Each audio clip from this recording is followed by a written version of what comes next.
growing anger in Israel over the delayed return of the remains of hostages still being held by Hamas, an issue which could threaten the fragile ceasefire just days after it began. Now, as of this morning, only 8 of the 28 deceased hostages who are in Gaza have been returned to Israel. And the Israeli military says one of those 8 bodies is not an Israeli hostage. Under the terms of the ceasefire, Hamas had agreed to turn over the remains of all 28 by midnight on Monday. Now, in retaliation, Israel is restricting aid to Gaza. Families of those hostages are also demanding more action from the Israeli government, who they accuse of moving on now that the deal for the living hostages is done. It was like the game is over. Like, now let's celebrate, the party's done, let's move on to the next thing. And we were like saying, no, that's not the case. My son is no less of a hostage than those that came out yesterday. Yes, we're very happy for those families that are being able to hug their loved ones. But my son is entitled just as much to come out and for my family to have the closure that it expects to receive. CNN's Selma Abdelaziz joins me now. And Selma, there's always been a question about whether or not Hamas would be able to track down the remains of all of these hostages. Can you talk about what the concerns are now?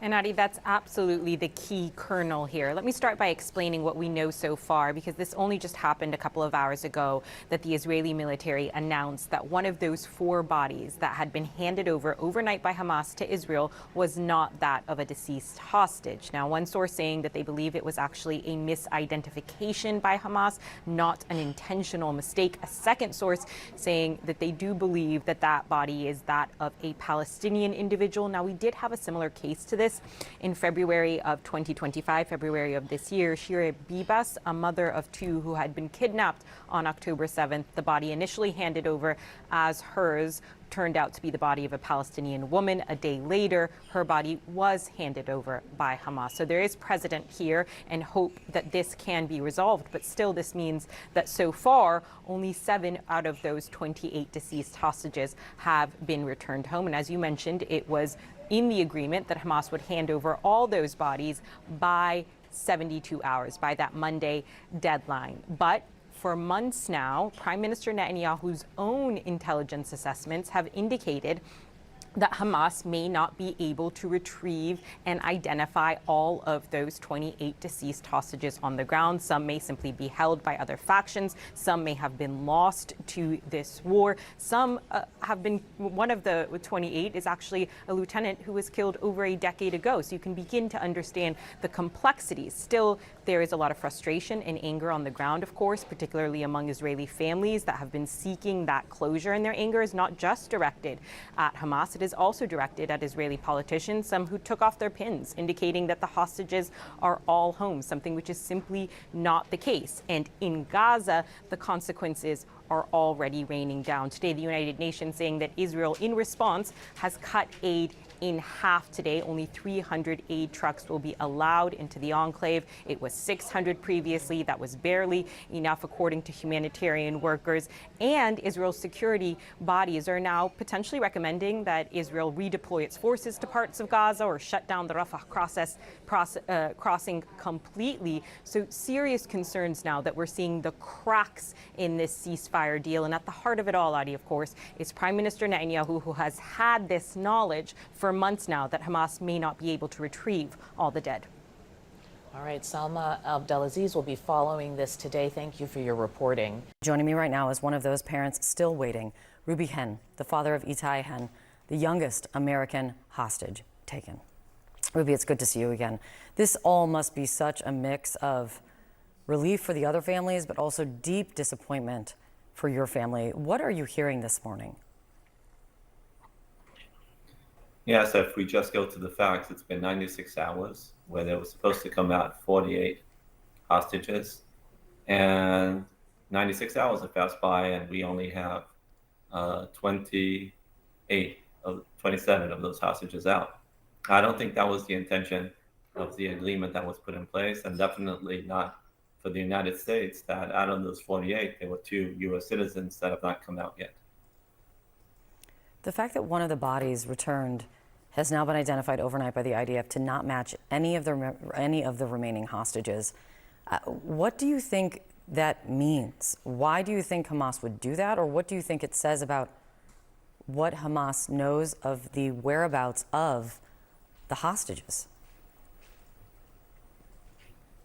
Yeah, I think there's lots of psychological warfare and a lot of testing the boundaries. Hamas could have done it unintentionally because it might be difficult to find, but they also might have done it intentionally to just convey the message how difficult it is. That means that they need much more time, and that is a way to play with the agreements that were put in place regarding the future of Gaza and all the discussions that are going on in phase two.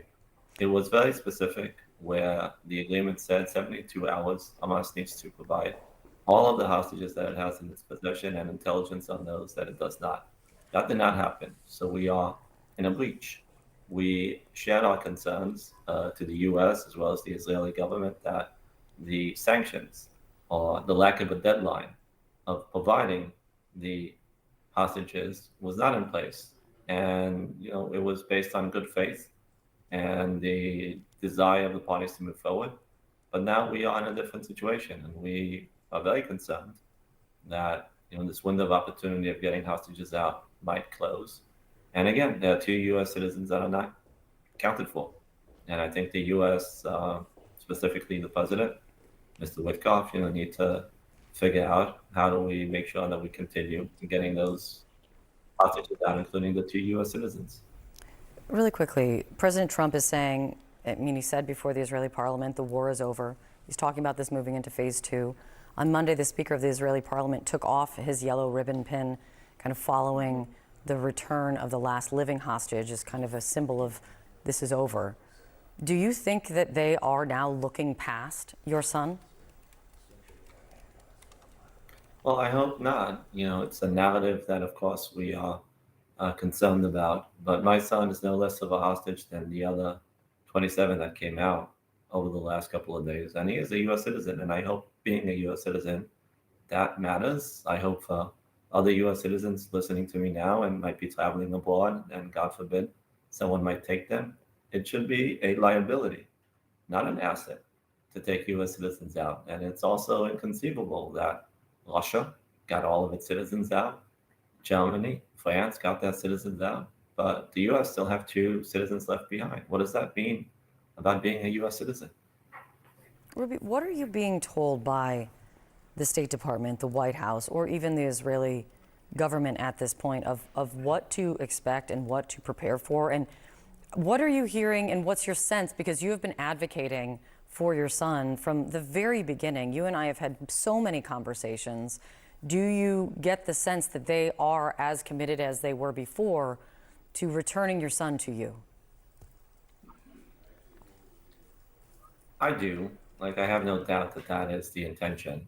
I just think that the fundamentals of the agreement that were put in place are a bit vague, and that exactly is where Hamas is playing at the moment, and they're testing the boundaries. And I think that's where the United States and the mediators need to do whatever is possible to make sure that Hamas goes back to what was agreed upon and releases as soon as possible all of the hostages that they have. They are in breach at the moment. And it does also assume that the 2 U.S. citizens can be accounted for based upon the knowledge that I have. So they should have been out, and they are not out. And the question is, what do we do at this moment? And again, I am just, the father of a son. We are New Yorkers. We are simple people. I do not have all the information that the president and his team has. But I hope to have a call with folks today from the State Department and others that are part of the negotiation and get an update and understand what are the actions that are being taken to make sure that we indeed get to finish phase 1 and indeed begin phase 2. I'm very happy that the president in his tweet yesterday said the job is not done, meaning he understands that there are more hostages that need to come out, including U.S. citizens. We just need to keep on pushing and making sure that we are able to get to the finish line of this phase in order to move on to the next phase for the benefit of the people here in Israel, but also the benefit of the Palestinian people that also want to see an end to this chapter. Yeah. And your resolve remains, Itai, in that image just be over your shoulder. Ruby, thank you very much. It is good to see you again. Thank you for your time.